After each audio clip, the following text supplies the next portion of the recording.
я пішла на курси по манікюру, навіть не усвідомлюючи, в що це переросте. Багато хто засуджували мене.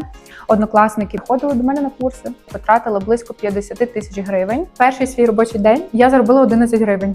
Треба лишніх пару тисяч доларів, щоб скачати себе, так? Що ви йдете в цю сферу тільки заради грошей, краще не потрібно сюди йти. То свобода – це насолода. Моя інструктор, яка викладала манікюр, балотуватись в депутати. Всім привіт! Я вас вітаю на своєму каналі Дівчачий Вайб. І сьогодні ми говоримо про красу, саморозвиток та фінансову незалежність. Сьогодні у мене в гостях дівчина, яка не просто майстер манікюру, а справжня бізнес-вумен у б'юті-індустрії. Вона знає, як перетворити нігті на витвір мистецтва, як заробляти в цій сфері за кордоном і як не вигоріти на улюбленій роботі. Зустрічайте Христина Бардзій. Христина Бардзій – майстер з 10-річним досвідом у Nails, автор вибухового онлайн-проєкту «Майстер на мільйон» та експерт, яка допомагає майстрам не просто пиляти, а й заробляти. Її учні працюють по всьому світу, а її знання перетворюють звичайних майстрів на справжніх професіоналів. Як зробити манікюр не просто красивим, а й прибутковим? Які помилки гублять майстрів? Розберемось прямо зараз. Дякую дуже за таке гарне представлення, мені дуже приємно. Будь ласка, дуже тебе рада бачити. Взаємно. Дякую, що ти погодилась, взагалі, дякую, що знайшла час, тому що ти людина, яка, взагалі має дуже багато планів на це життя, яка взагалі дуже зайнята, постійно зайнята своєю справою улюбленою, постійно має багато клієнтів, і до тебе, мабуть, треба записуватись десь на місяць вперед, так точно. Так і є, але так було не завжди. Тоді, будь ласка, поділися з нами, як ти почала взагалі, як ти потрапила в сферу б'юті-індустрії, чому взагалі вирішила займатися цим? Ой, це взагалі дуже смішна історія, тому що після 11 класу, коли вже всі здали ЗНО і почали обирати собі університет, багато хто ще до того знали, куди вони хочуть йти, а я не знала. Я не знала, і я ходила по університетах, ходила на день відкритих дверей і не могла знайти те, що мені подобалось. Я знайшла одну професію, це була режисура. Але я дуже хотіла поступити на цей факультет, але, на жаль, не склалося, тому що в моєму місті на цей факультет не набралось достатньо людей і його просто закрили. Тобто, в мене не було можливості навчатися іменно на цьому факультеті. Я вирішила, що я дам собі рік часу і просто подумаю, що я хочу взагалі робити.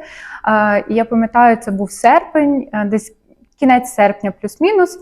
І я тоді гуляла зі своїм хлопцем, тепер уже чоловіком, і він каже мені, хочеш, спробуй, йди лиця малюй, візажистом будь.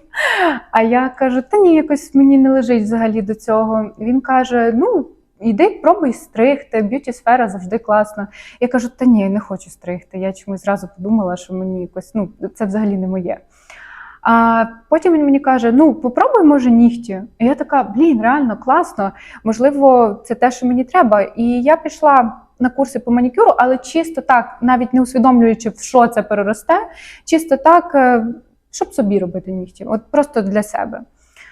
І от уже я маю 10 років досвіду вже в цій сфері і багато чого пройшла. Багато хто засуджували мене за те, що я не пішла після 11 класу вчитись. І, знаєш, як у нас буває. Тобто, підтримки в мене не було з боку моїх якихось друзів. Я знаю, що мої однокласники, старші люди, тобто там такий стереотип, що ти маєш йти і вчитися після 11 класу. Але мене підтримувала мама і мій чоловік вже тепер. Тому так і вийшло. А потім, до речі, уже як я пропрацювала вже 4 роки, в мене вже було 4 роки досвіду, мої однокласники позакінчували університети і приходили до мене на курси. Тому що теж приходили так, спочатку засуджували, а потім теж прийшли в цю б'юті-сферу. Але я, скажімо так, випередила час і не втратила цей час на університет і пішла, якось так склала, що я пішла зразу в ту сферу, яка мені до вподоби і приносить дохід зараз. І дохід, стабільний. задоволення взагалі. Так, Це твоя так. улюблена справа, Так. ти дуже цим гориш. І взагалі в тебе дуже класний візуал в Інстаграмі. Дякую. По-перше, я вважаю, що клієнт, коли шукає свого майстра, йому має подобатись взагалі візуал, вся картинка, весь цей вайб. І коли я побачила взагалі твою сторінку в Інстаграмі, то це просто шик, це Дякую. просто все заточено, все дуже красиво, все професійно. Дякую. Це те, що приваблює клієнта, і до тебе хочеться йти, і тобі хочеться вірити. І взагалі я до Христини ходила на манікюр десь приблизно рік. І це задоволення кожного дня, коли я приходила, це задоволення душі, це розмови, душевні розмови, це велика підтримка. Тобто це про те, що ти не просто майстер своєї справи, а ти ще людина, яка віддаєшся, яка намагається любити свого кожного клієнта, і це дуже класно це відчувається. Це правда, я обожнюю людей. Я обожнюю людей, і особливо, якщо це мої люди. Знаєш, от приходять такі мені близькі по вайбу, мені взагалі дуже подобається їм якось допомогти, якоюсь порадою, провести їм не тільки манікюр, це не тільки манікюр у мене, це ще така психологічна сесія. Ти казала, що ти цьому почала навчатись. Взагалі, якщо не секрет, скільки вартувало твоє навчання? Мої перші курси коштували 5 тисяч гривень. Ну, це були дуже невдалі курси, тому що я не розумію, як це можна було пов'язати, але моя інструктор, яка викладала манікюр, вона готувалась паралельно до щоб балотуватись в депутати. І, чесно, в нас була група на курсах, і вона не приділяла нам зовсім часу. Ну, і це щось було таке, знаєш, ні туди, ні сюди, як то кажуть. Але потім я почала ходити на курси, почала їздити, мені це стало реально цікаво. І тільки на той час, десь за перших, можливо, я знаю, 3-4 роки я потратила близько 50 тисяч гривень на своє навчання. Це не рахуючи зараз навчання, які я зараз проходжу, тому що зараз у мене більше якісь такі навчання візуал, маркетинг, психологія такого плану. Тобто вже не по техніках манікюр.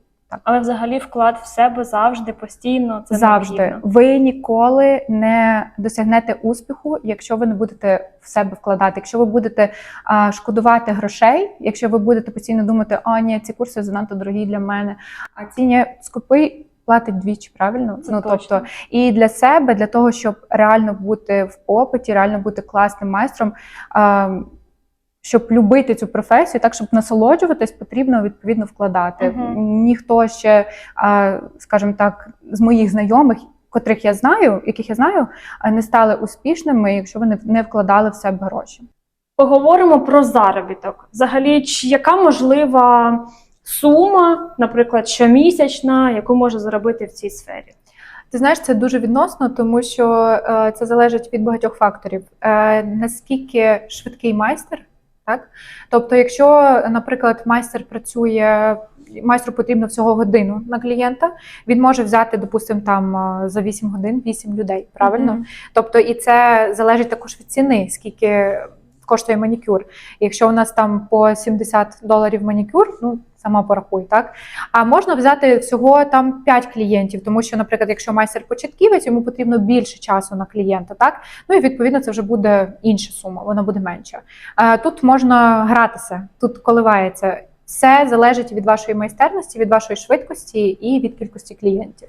В середньому, щоб люди розуміли, скільки тут там, $2000, $3000, такий початківець, який тільки розкачується, можливо. Я скажу так, допустимо, якщо, наприклад, поставити таку початкову ціну на манікюр $50, так? То можна взяти там, наприклад, 4 клієнтів в день, якщо вони там по 2 години, так? І відповідно це буде $200. Якщо підняти ціну, це вже буде там на $10, це вже буде там 240, так? Тобто це все дуже індивідуально. А який твій був особистий дохід на початку, коли ти сама розпочинала свою кар'єру? Боже, це дуже смішно, але я пам'ятаю перший свій робочий день. Я заробила 11 гривень. Я заробила 11 гривень, і цієї суми навіть мені не вистачило на те, щоб доїхати додому. Мені маршрутка коштувала дорожче. І за тиждень у мене був заробіток 346 гривень. Тобто це було за тиждень, це було у 2015 році. 11 гривень, до речі, 5 з них були чайові. І я пам'ятаю, як я дзвоню в сльозах до мами, кажу, неси мені гроші, там зараз мені не вистачає там доїхати додому. Це було дуже... Зараз мені смішно, тоді мені, звісно, смішно не було, але так, ну... Треба з чогось Треба щось починати. Знаєте, я тако скажу, це потрібно, от якщо вам це реально подобається, не потрібно нікого слухати, що у вас там не вийде, що це якась несерйозна робота. Ти знаєш, скільки разів я чула в свою сторону, що це несерйозно. І це взагалі мені там не принесе ніякого доходу чи ніякого взагалі росту. Але на своєму прикладі я реально можу показати людям, що ріст є, гроші є, не потрібно думати, що щось не вийде. Ні, все, ви вирішили, що вам це подобається, ви йдете, ви прете як танк, і ви не звертаєте на думку, якщо мама не підтримує, ну і пофіг. Розумієш? Ну, тобто, треба йти просто вперед за своїм покликанням, знаєш. Для мене це взагалі, для мене це не робота. Для мене це частина мого життя. І дуже велика частина мого життя. Тому що коли людина на своєму місці, коли вона реалізовує свій потенціал, там все виходить. Вам, знаєш, як то кажуть, виберіть роботу до душі, і вам жодного дня не прийдеться працювати. І це правда. Знаєте, не попробуйте, не дізнаєтесь, ви ніколи не будете знати, що вам підходить. Так? І тому ризикуйте. Чи взагалі були такі моменти, коли тобі хотілося все кинути? Ой, звичайно, за 10 років це було, можливо, 15-20 разів, якщо не більше. Я вигорала, я поверталась, щось не получалось. Я взагалі максималістка по житті, я дуже сильний перфекціоніст, особливо в роботі. Можливо, не десь не в побуті, але в роботі. І якщо в мене щось не получалося, я пам'ятаю, я була на одних курсах, я просто вибігла з класу з плачем, тому що в мене не вийшло намалювати якусь там незабудку. От, і... Так, бувало, зривалась, хотіла все кинути, але це нормальний процес, це нормальна взагалі ситуація, коли тобі хочеться все кинути, коли ти до чогось йдеш. Да, це правда, тому що це коли ти на чомусь, наприклад, зупиняєшся і стаєш такий ступор, типу, ні, я не хочу, складаю руки, нічого більш не роблю, це навпаки дає тобі більш мотивація, це як цей двигун, який тебе мотивує, і ти кажеш, ні, чому я маю зупинитися, якщо я вже почала, я на старті, я навіть уже десь посередині свого шляху, чому я маю зупинитися, таку вже роботу проробила. Так, основне, знаєш, іноді подивитись назад і себе похвалити. Тому що ми дуже часто знецінюємо свої якісь старання, ми дуже часто знецінюємо себе. Тому дуже важливо повертати собі себе в цих моментах. Дуже класно сказано. Зараз ми знаходимося за кордоном, в Монреалі, ти приїхала сюди декілька років тому. Яка взагалі головна різниця між манікюрною сферою в Україні та за кордоном? Ой, ти знаєш, основна різниця, і це так круто, тут немає такої шаленої конкуренції, як в Україні. Тому що тут взагалі ще ринок б'юті-індустрії, він ще не такий розвинутий. І я бачу, що наші дівчата-українки, які зараз сюди приїхали, вони реально його заполонили. І мене це так тішить, тому що нарешті місцеві побачать, який класний може бути б'юті-сервіс, на якому рівні він може бути. І ми найкращі, якби це нема про що говорити тут. Ми найкращі. Ми привезли з собою техніку, ми привезли з собою сервіс, ми привезли з собою матеріали круті. Тобто тут, чесно кажучи, взагалі матеріали десь ще з 2000-х років, 2015-го, вони досі роблять акрилові нігті і ніхто не хоче нічого міняти. А тут в більшості місцеві ходять у азійські салони, де, в принципі, дешевий прайс, там жива черга, там немає запису і там 40 хвилин і готово. Виглядає це жахливо, вони не чистять там кутикулу, от як наші дівчата. Тобто взагалі не так працюють. І відповідно ринок тут відкритий, він повністю відкритий. Тобто тут є куди рости і розвиватися. Є які проблеми, з якими стикаються майстри? Тут? Знаєш, напевно... Можливо, замовляти матеріали не потрібно з України. Так. Взагалі у нас зараз дівчатка-українки теж відкривають тут магазини свої, магазин з українськими матеріалами. Але так, можна замовляти з України, якщо є час почекати. Якщо я замовляю, наприклад, з України, я замовляю дуже великими партіями все, для того, щоб мені вистачало на довгий період. Ну, це я не можу сказати, що це проблема. Мгм. Уже не проблема. Мгм. Тобто, коли наші дівчата зайшли сюди на ринок, це не стало проблемою взагалі. Не знаю, напевно, основна проблема це, знаєш, включитися, тому що тут все зовсім по-іншому. Тут дуже по-різному ти шукаєш клієнтів. От, наприклад, в нас в Україні ти в основному шукаєш клієнтів через Інстаграм, а тут ти можеш більшість своїх клієнтів знайти через Фейсбук. У нас в Україні майже ніхто в Фейсбуці не сидить, правильно, там ніхто не розвиває його. І, чесно, якщо от основна проблема, це напевно просто знайти оцей час і сили вклинитися взагалі в цю їхню систему, так? Як шукати клієнтів, де знайти матеріал, а як його замовити сюди, ну, тобто, як розмитнити його, тому що це ж ти мито ще також платиш, якщо замовляєш з України. Не завжди, але часто платиш. Таке насущне питання для взагалі початківців. Чи варто одразу вкладатися в дороге обладнання, купляти дорогі матеріали? Якщо ви плануєте цим займатися в подальшому, професійно, тоді так, обов'язково. Тому що класне обладнання, класний матеріал, він створює, відповідно, якісний манікюр, правильно? Тобто це є 50% це є ваша техніка, і 50% це ваші матеріали та обладнання. І якщо ми хочемо на професійному рівні цим займатися, якщо ми хочемо робити якісний манікюр і назбирати платоспроможну клієнтську базу, звичайно, що це варто вкладатися, варто. Обов'язково. Особливо інструменти, апарат, також гелі, гель-лаки, тобто це все повинно бути якісне. Якісне, правильно. Тому що, коли, наприклад, матеріал, ти купляєш якісний і робиш якісний манікюр, тоді клієнт до тебе повертається за цим сервісом, за цією якістю і хоче повторити ті ж самі матеріали. Так. Поділись, будь ласка, зі мною, як взагалі ти вважаєш, чи легко знайти клієнтів в новій країні, в новому місті? Залежить від багатьох факторів. Перше, це де саме ти працюєш, тобто твоя локація, так? Якщо це локація в пішому доступі від метро або там від якогось автобуса, чи якщо там є парковка, так, тоді більше шансів знайти клієнтів, тому що клієнти на це звертають увагу. Ми живемо в Монреалі, і це місто-мільйонник, тут просто величезні відстані, і ніхто не хоче витрачати на дорогу багато часу. Відповідно, всі шукають близько до своєї локації, тому потрібно знаходитися десь в людному місці, скажімо так. Другий фактор – це, звичайно, скільки ти готова вкласти в свою сторінку в Інстаграмі, запустити рекламу, також у Фейсбуці запустити рекламу. Як я вже казала раніше, то у нас Фейсбук тут основна платформа, де ти можеш виставляти свої оголошення і реально збирати багато клієнтів з Фейсбуку. З Фейсбуку, так, з Фейсбуку, так. Тобто соціальні мережі зараз це дуже необхідно. Це необхідно. Якщо ви особливо переїхали в іншу країну, то це реально необхідно вести свої соцмережі. Це має бути красива картинка, якісний манікюр, красива картинка.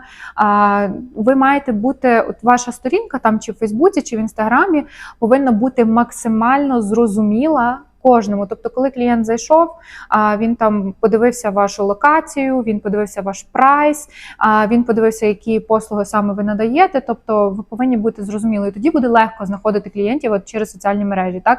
Тобто, нам важлива локація, нам важлива сторінка в Інстаграмі, в Фейсбуці. Даємо додатково по різних групах ваших місцевих в Фейсбуці оголошення, що я там приїхала, майстер манікюру, така-то ціна. Тобто, все прозоро, все має бути максимально зрозуміло. Ви маєте бути максимально зрозуміло клієнтам вашим потенційним, так? І про стерилізацію також розказати обов'язково. Так, тому що це теж важливий такий етап. До речі, мені тебе порекомендували в групі, я запитала в загальній групі Монреалю, порекомендуйте мені, будь ласка, класного майстра, і мені дівчинка написала, от, будь ласка, я така була захоплена, думаю, вау, нічого собі. Але вона мене попередила, що треба записуватись за 2-3 тижні, і я до тобі написала першими запитання, пам'ятаю, було це про стерилізацію. І я тобі дуже вдячна, тому що ти адекватно на це відповіла. В загальному майстри, вони, типу, так, в мене там такий-то стерилізатор, і я там отак от роблю, а ти мені прям скинула фотографії, показала, сказала, що замовляю з України, на яких температурах ти використовуєш його. Тобто це дуже класно, це те, що потрібно знати кожному клієнту, тому що клієнт, взагалі, який піклується про себе, хоче, щоб про нього майстер його попіклувався. Це про здоров'я, і це досить важливо. Я вважаю, що стерилізація – це, напевно, найперший критерій, на що потрібно зважати, коли ви вибираєте собі майстра. Поговоримо про такий вибір: бути найманим працівником, або мати свій власний бізнес. Чи реально заробити гроші, працюючи на когось? Це дуже різне, і найм і на себе. Якщо ви приїжджаєте в нове місто, в нову країну, то я б, напевно, обрала спочатку найм для того, щоб швидше увійти в систему і зрозуміти, що як працює, і щоб вже салон вам зразу давав готових клієнтів, так, щоб ви з першого дня вже почали працювати і не задумувались про те, де я зараз маю взяти цих клієнтів. Тому що коли ви в новому місці починаєте працювати на себе, то, відповідно, вам потрібно розуміти, що треба лишніх пару тисяч доларів, щоб, скажімо так, розкачати себе, так? І потрібно також і час, гроші. Якщо у вас це є, якщо у вас є така можливість, то я б рекомендувала починати зразу працювати на себе. Якщо у вас такої можливості немає, якщо не хочеться витрачати цих пару тисяч на свою розкачку, так, поки ви розкачаєтесь, поки наберете клієнтську базу, то тоді краще в найм. Коли ви вже, наприклад, зрозуміли систему, зрозуміли, де можна шукати клієнтів, як їх можна шукати, так, то тоді можна вже переходити в найм. Взагалі тут теж дуже залежить, яка людина особистість, чи вона хоче стабільного заробітку, чи вона хоче працювати і не перейматися, де брати клієнтів, не перейматися за покупку матеріалів, за місце, за оплату податків, то тоді місце в наймі, так? А якщо ви хочете росту, якщо ви хочете, знаєш, от коли в наймі завжди є, скажімо так, стеля така умовна росту. Тобто ти доросла до якогось топ-майстра, так? До тебе всі в салон записуються і все, на цьому крапка. Більше росту там немає, не відбувається. Ні ріст в грошах, ні ріст в якійсь кар'єрі, так? А коли ти працюєш на себе, сьогодні ти працюєш, ти знімаєш місце в салоні, завтра ти знімаєш студію, а післязавтра ти наймаєш одного працівника, через рік в тебе вже команда з 10-20 людей. Тобто тут постійний ріст. Тут ти ніколи, коли ти працюєш на себе, ти працюєш 24/7. Коли ти працюєш на когось, ти працюєш тільки 8 годин, але я впевнена, що кожен підприємець, хто працює на себе, вони мене підтримують в тому, що краще працювати на себе 24/7, ніж працювати на когось 8 годин. Я не знаю, як це працює, але ти реально завжди такий весь в процесах, це активність, тобто це завжди якась двіжуха, завжди постійно щось відбувається, так? І ти відповідальний за багато процесів, це розвиває тебе як особистість, так? Тобто ти не застоїшся на одному рівні, ти постійно ростеш і ще, тобто в тебе постійний розвиток. І тому я особисто для себе обираю свій особистий бізнес, так, працювати самозайнятість, працювати на себе, але точно не найм. Найм – це не моє, але для кого це підходить? Тобто всі гроші, які ти заробляєш в наймі, ти заробляєш їх чистими. Ти не витрачаєш, ти не платиш податки, тому що за тебе вже заплатили. Ти не купляєш матеріали, тому що за тебе вже купили. Ти не платиш рент, тому що за тебе вже заплатили. Ти не шукаєш клієнтів, тому що тобі їх вже знайшли. Розумієш? Тобто це зняття відповідальності таке з себе. Мені так не цікаво. Це класно. Це твої плюси, твої особисті плюси. Комусь подобається робити в наймі, тому що він строго, наприклад, по графіку, там з 9 до 5, так, і людині це підходить. Ти більш флексибл така людина, так, ти більш гнучка, підлаштовуєшся під себе, і це класно. Це твої особисті плюси. Можливо, хтось візьме приклад з цього і буде більш замотивований і працювати сміливішим. І ще хочу сказати, що коли ви працюєте в наймі, вас контролюють. А коли ви працюєте на себе, ви контролюєте всі процеси, так? Тобто ви складаєте сама собі графік, ви обираєте, з ким вам працювати. Тобто, якщо є якийсь такий клієнт, якого ви не хочете брати, ви можете його не брати, ви можете сказати, ну, я не хочу з тобою працювати, мені там некомфортно. Немає такого, що ой, я не люблю цю клієнтку, але я мушу з нею працювати, тому що, ну, якби це клієнтка салону, в мене немає вибору, так? Тут ти вільний. Ти вільний. Коли ти працюєш сам на себе, ти вільний. Це основна свобода, це таке. Свобода – це насолода. Ух ти, класно. Класно. Тому пропоную поговорити далі про вигорання, про мотивацію, тому що б'юті-сфера – це така робота з людьми, з клієнтами, іноді десь класні клієнти, іноді десь вибагливі, які морочать голову. Як зберегти правильно взагалі баланс між роботою і особистим життям, як не накладати одне на інше? Я вважаю, що вигорання відбувається якраз через те, що ми не ростемо. Тому що коли у нас немає росту, коли ми не рухаємось вперед, ми застрягли на одному місці, у нас немає вигорання, це про що? Це про гроші. Коли ти вже більше не можеш заробити, коли ти досяг тієї, скажімо так, стелі, і ти не можеш її пробити. Вже немає куди просто, так? Тому відбувається вигорання. І потрібно збільшувати свій дохід для того, щоб замотивувати себе. Я б ще порекомендувала, якщо ви реально вигораєте, неважливо, яка це сфера, поставити собі якусь ціль. Наприклад, елементарно навіть купити собі сумочку, так? От мати ціль, тому що коли ми працюємо без цілі, коли в нас не збільшується дохід, ми починаємо вигорати, тому що ми не розуміємо, для чого ми працюємо. Так? Нас завжди повинна бути мотивація. І коли у нас є, наприклад, ціль, і ми знаємо, от, наприклад, особливо ще треба рахувати завжди, скільки нам потрібно до цієї цілі. От, наприклад, за скільки часу ми відкладемо ось таку-то суму для того, щоб виконати цю ціль. І ви завжди будете, скажімо так, бігти до неї, і це буде завжди якась мотивація, і вигорання буде трошки відходити на другий план. Так? Тому вигорання – це про гроші, це якщо ви вигораєте в якійсь одній сфері, треба завжди перекочуватися в іншу. Я борюсь з вигоранням дуже, скажімо так, я не вміла колись боротися з вигоранням. І у мене насправді була досить сильна депресія в один момент, коли я не знала, що мені робити.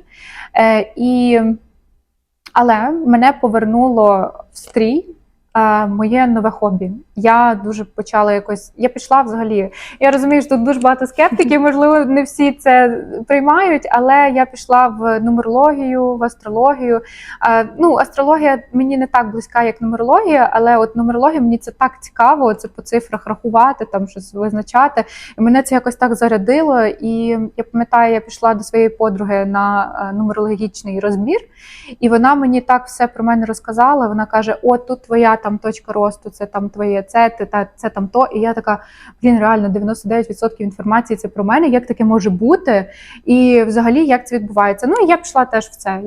Я чисто для себе так, знаєш, можу порахувати там якісь моменти, які мені там здаються складними. Також хобі нове має бути. Для мене зараз моє хобі, яке мене теж витягує з якоїсь такої апатії, це гаряча йога. От я прям просто, це вже така залежність у мене зараз. Тобто я знаю, що в мене там є вільний час, я йду туди, так? Тобто я там відновлююсь. Основне – знайти ціль, знайти можливість вирости в доходах, і тоді вигорання закінчиться. Це от основна така порада. Це порада, яка дійсно працює. Тому що коли, навіть я по собі можу сказати, коли в мене якесь вигорання, я впадаю в депресію, нічого не хочеться, я починаю думати, це не моє, це мені не підходить. Але потім, коли є якась ціль, і ти знаєш, для чого саме ти це робиш, і потім по кожних сходинках рухаєшся вперед, це цей, знову-таки, двигун, про який ми говоримо, той, який допомагає взагалі працювати і рости.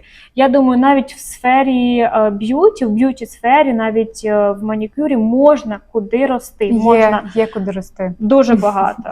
Я б ще хотіла сказати такий, для тих, хто переїхав сюди і хто десь втратив себе, не ну, от я знаю зараз, я працюю з дівчатами, так, і я бачу, що у дуже багатьох зараз депресія і вигорання, тому що це імміграція, це нова країна, все по-новому, і це дуже важко насправді. І я хочу просто сказати одне, для того, щоб стрибнути дуже сильно вперед, іноді треба зробити 2 кроки назад.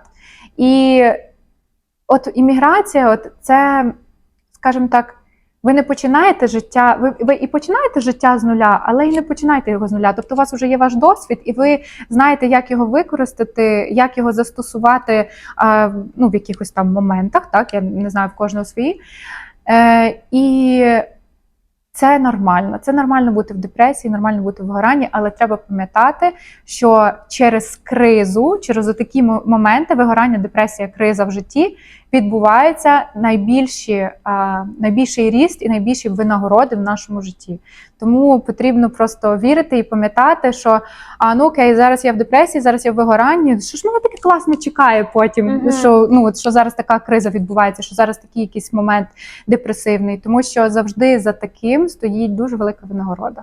Навіть уже мати думку про те, що ось я проходжу такий складний процес, це вже той двигун, який має працювати. Я ще вважаю, знаєш, що люди, скажу трішки до імміграції, тому що це така тема вигорання і імміграції, воно десь поруч стоїть, знаєш, депресія, імміграція, вигорання, що всі люди, я собі уявляю, ну, в моєму розумінні всі люди як липучки. І от уявіть собі, що от уявіть собі, от я не знаю, картинку, там білий папірчик, ви його ділите на 2, так? Ну, просто лінію, горизонтальну лінію малюєте на 2. І зверху це позитивна енергія, а знизу це негативна енергія. І люди як липучки, так? Тобто, коли вони попадають в якийсь такий круговорот негативних подій, негативних емоцій, вони падають вниз, тобто за оцю лінію. Тобто в нас лінія посередині, яка ділить позитив і негатив, так? І ми падаємо вниз, і ми починаємо що притягувати? На нас починає липнути оці всі якісь негативні моменти. Згадайте навіть якийсь свій день, коли ви, наприклад, зранку встали, ви робите собі каву, кава розсипається, нічого не виходить, і ви такі, типа, блін, все, вже буде дуже поганий день сьогодні. І реально потім одне за іншим потягне за собою такі дрібні ситуації. То там каву на себе потім розлила цю, то десь там неправильно запаркувалася. Приїжджаєш, нема реально паркінгу, нема де запаркуватися, так? Тому що ми опускаємося вниз і до нас липне оцей весь негатив. А коли ми, наприклад, розсипали каву, такі, ну, це найгірше, що сьогодні станеться. Ми зразу куди піднімаємося? Наверх, так? І ми стаємо липучкою для позитивних якихось емоцій і для позитивних якихось подій, правильно? Тому все починається, навіть це вигорання, оця вся депресія, воно закінчується, коли ми міняємо мислення своє, коли ми міняємо підхід до ситуації. Це все. Ідеально, я повністю з тобою згодна. Ми з тобою також говорили про те, що дуже важливо мати навіть для початківців свою власну сторінку в соцмережі, її потрібно вести, розвивати.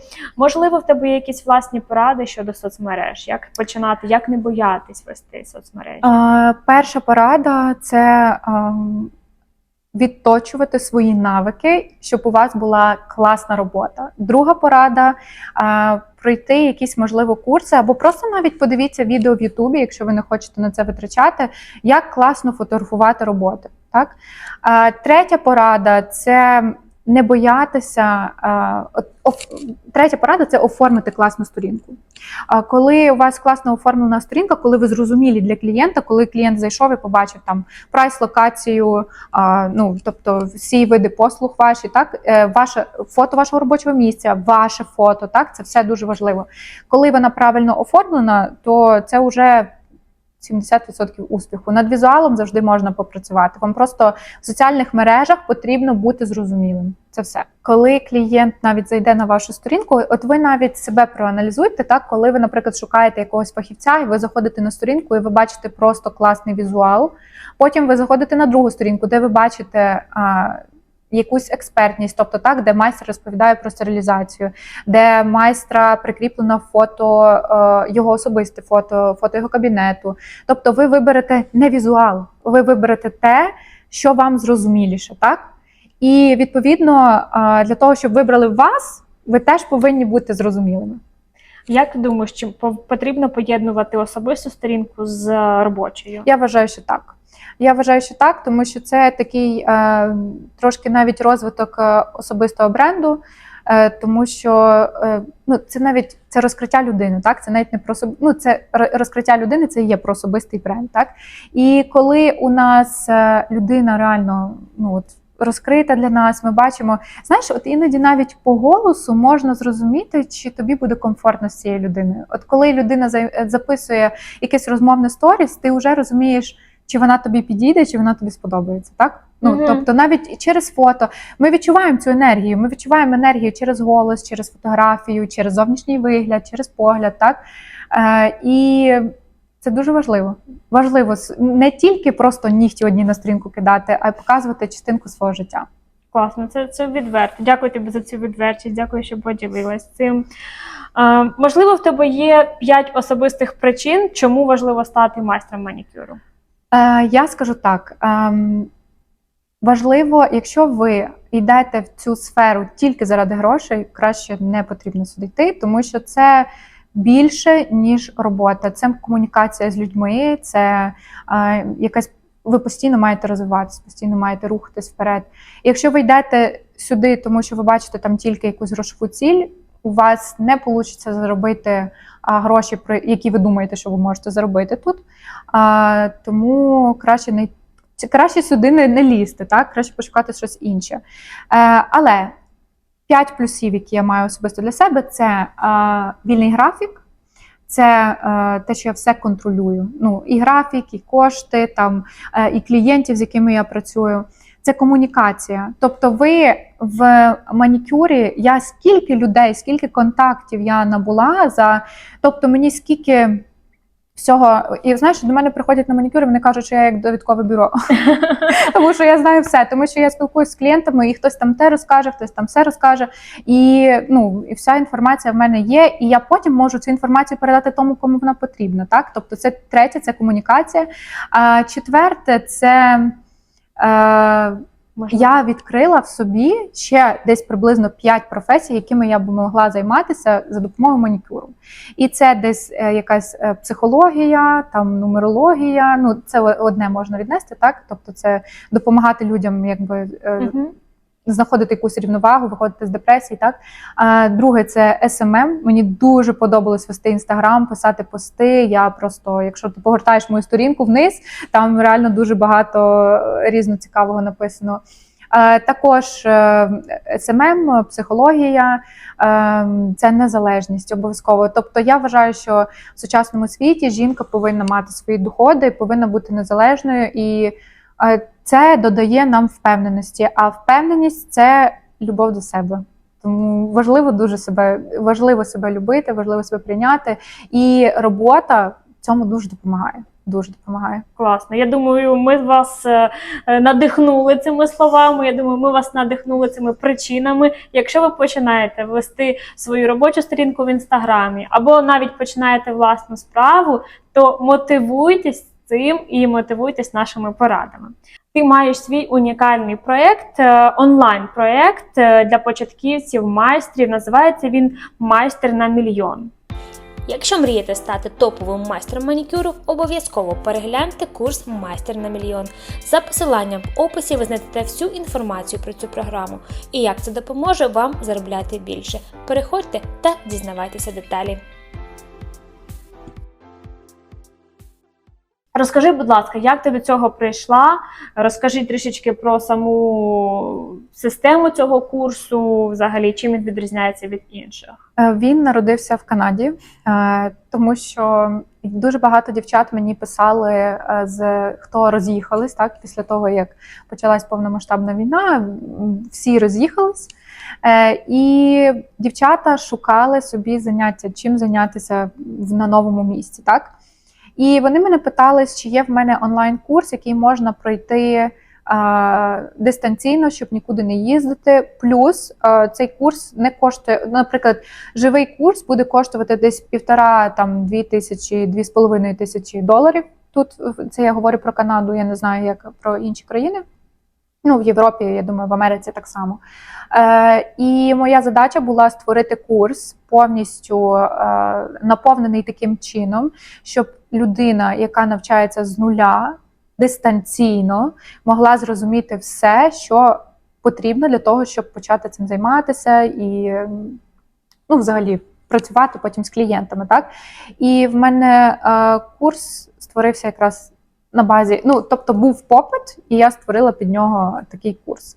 На даний момент його закінчили приблизно десь 17 дівчат, у мене був всього один потік, але його можна придбати зараз просто. І у вас є 187 уроків в записі, і моя також підтримка, тобто 24/7 я відповідаю на всі питання дівчат, перевіряю домашку і тому подібне, даю поради, звичайно, як почати. Ну, тобто там все те, що потрібно знати людині, яка ніколи цим не займалася взагалі.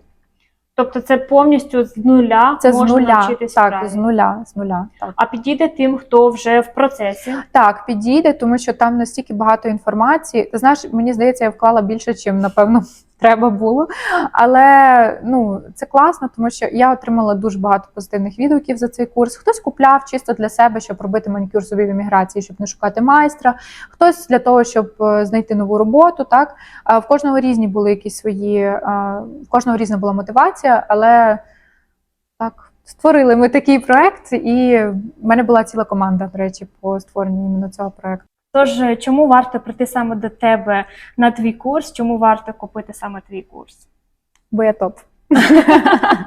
Це точно, 100%, тут нема заперечностей. Ну, насправді, у мене дуже великий досвід в цій сфері, і я розумію, що я роблю.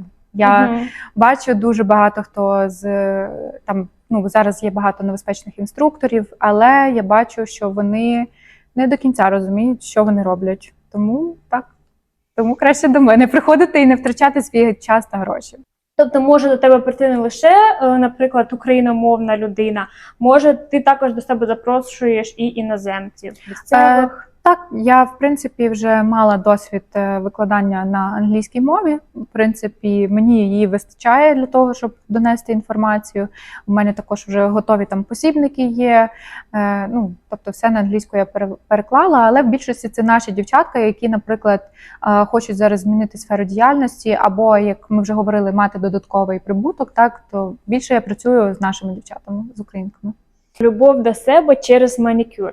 Деякі дівчата думають, що манікюр має бути постійно, манікюр має бути покритий з гель-лаком, обов'язково. Взагалі, як проявляється любов до себе через наявність манікюру? Дивись, я думаю, що любов до себе проявляється не через наявність манікюру.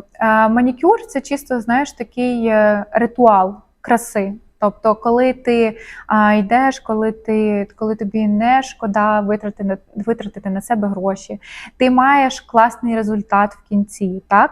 Але коли це вже якась фанатична залежність від манікюру, це не про любов до себе. Це тому що людина себе приймає, якщо людина себе любить, так, вона себе приймає без манікюру. Тобто це взагалі не про це. Але манікюр – це як ритуал краси, ритуал любові до себе, так. Але коли це не фанатично.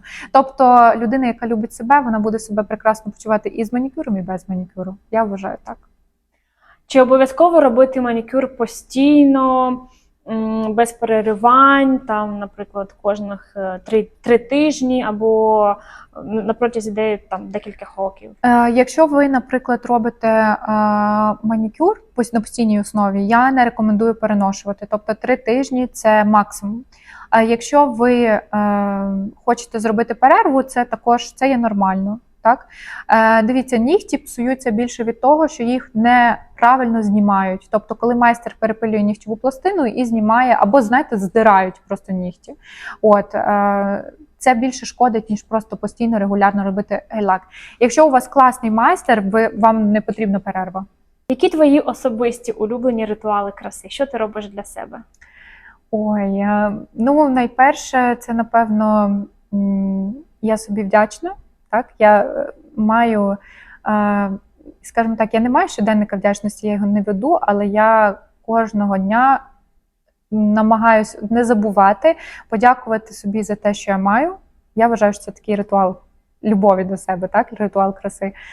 Я стараюсь не забувати подякувати собі за те, що я маю, стараюсь себе похвалити за якихось 5 речей. Я цю практику досить давно перейняла в одного психолога, і мені, в принципі, дуже сподобалось, тому що ця практика допомагає не знецінювати себе, тобто трішки себе, знаєш, струхнути і повернути собі себе. Також мій ритуал краси, любові до себе – це хороша їжа.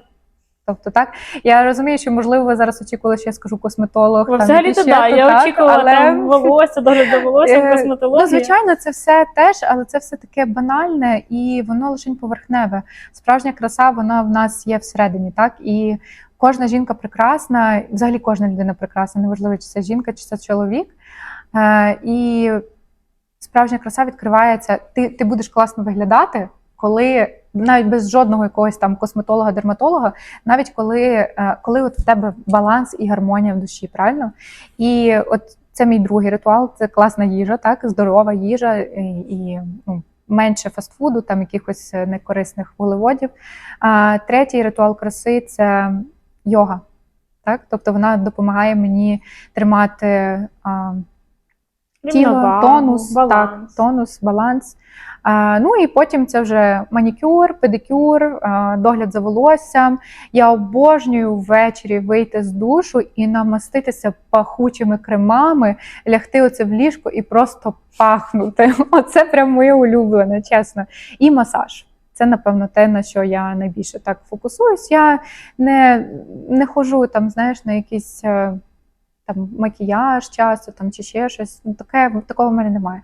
І ще дуже класна взагалі процедура, яка вам допоможе повернути впевненість в собі, це фотосесія. Тобто, реально, коли ви збираєтесь на фотосесію, придумуєте якісь образи, зачіску, коли ви робите собі класний макіяж, вас класний фотограф відфоткає, ви потім кайфуєте від своїх фоток, це теж такий ритуал, який піднімає самооцінку, любов до себе і, відповідно, прийняття себе там.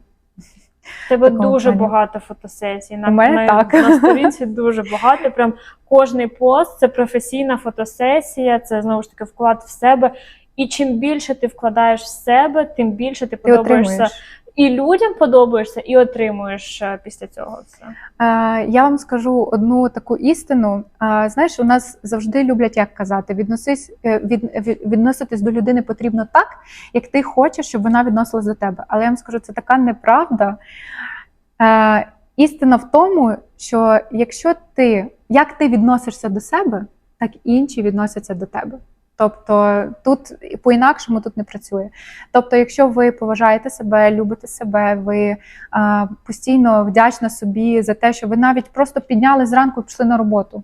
Це дуже важко, насправді, комусь здається, особливо той, хто у вигоранні зараз знаходиться, так?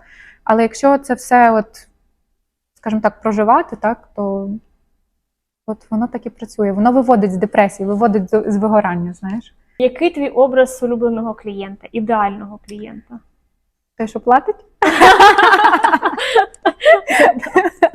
100%.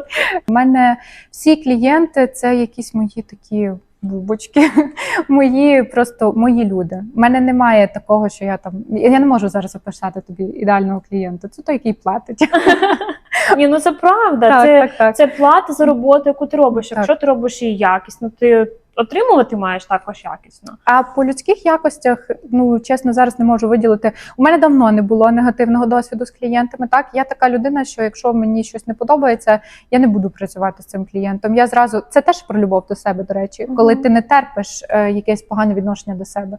Так, тобто, якщо ви приходите до мене, я зроблю зі своєї сторони все для того, щоб ви мені максимально довірились і щоб ваше перебування зі мною, там чи це курс, чи це просто манікюр, було максимально комфортним. Якщо ви не віддаєте мені те саме, це не мій клієнт. Знаєш, навіть в мене є колега, і всі клієнти, які мені не підходять, я її відправляю. І вона з ними знаходить спільну мову, розумієш? Тобто це тут теж від тебе залежить. Тобто в кожного своя індивідуальність і в кожного підходить різний контингент людей. Я для тебе підготувала бліц-питання. Я буду швидко називати ситуацію, а ти мені швидко відповідаєш свою думку. Стрьом чи норм? Готова? Готова. Манікюр без бази. Стрьом чи норм? Стрьом. Гель-лак на рік без перерви. Стрьом чи норм? Норм, якщо майстер класний. Майстер без портфоліо, але з хорошими відгуками. Стрьом чи норм? Норм. Чорний френч на коротких нігтях. Стрьом чи норм? Стрьом, як грязь під нігтями. Не робимо тоді.